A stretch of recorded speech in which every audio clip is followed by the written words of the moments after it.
Hello, this video is from Civil Laser. The left is the laser power supply, and the right is the laser head. 1064 nanometer high power laser, with heatsink at the bottom of the laser head. It adopts air cooling mode, with 2 cooling fans. The light outlet has a protective cover.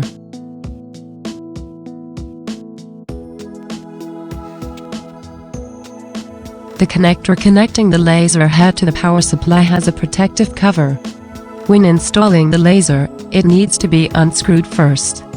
Laser power supply with LCD current display, with power adjustment knob. The modulation mode can be selected from the original TTL or analog, and upgraded to be compatible with both. Install the laser.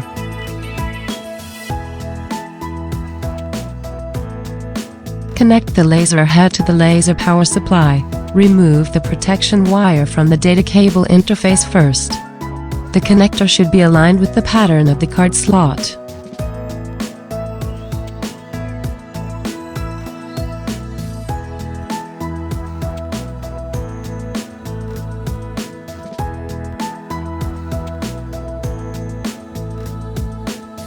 Unscrew the protective cover on the laser head.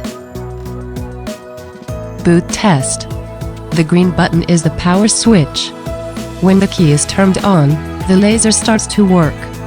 The knob is to adjust the current size, thereby adjusting the laser output power.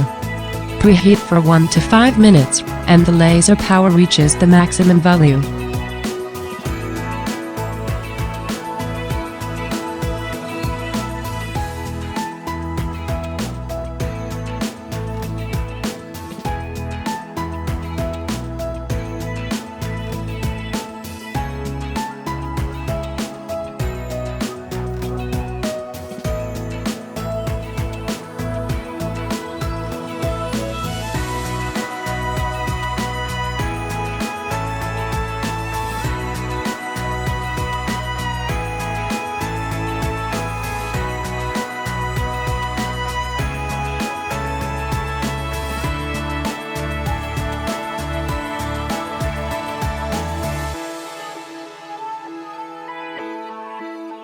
市民レーザーにアクセスして、その他のレーザー製品を見つけてください。